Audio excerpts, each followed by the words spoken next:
বৈষম্যের বিরুদ্ধে এই বাংলার হিন্দু, মুসলমান, বৌদ্ধ, খ্রিস্টান সকলে আমরা এক এবং একে অপরের ভাই বোন। এই সকলকে মিলে আমাদের এই বাংলাদেশ, আমরা যে অসাম্প্রদায়িক সকল বৈষম্যহীনের ভিত্তিতে বাংলাদেশ গড়তে চেয়েছি, সেই বৈষম্য যদি আমরা ভুলে যাই তাহলে কি হবে?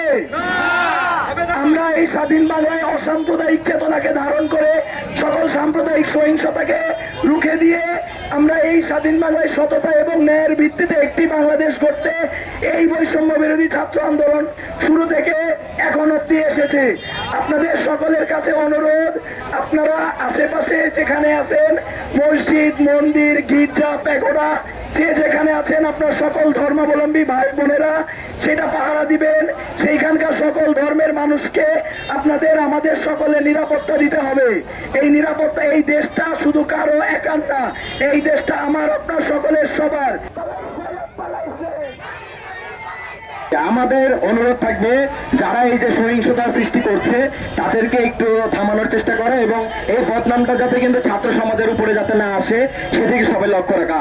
অনেকে থানা থেকে অনেক কিছু নিয়ে গিয়েছে এবং রাষ্ট্রের যে প্রতিরক্ষার জন্য যে আমাদের অস্ত্র আছে সেটা অনেকের কাছে আছে। আমরা যার অবস্থান থেকে এর চেষ্টা করব এবং সেটা যাতে জমা দেয়, কারো যাতে ক্ষতি না হয় এবং এর উত্তরের জন্য আপনাদের সচেষ্ট সহযোগিতা চাই।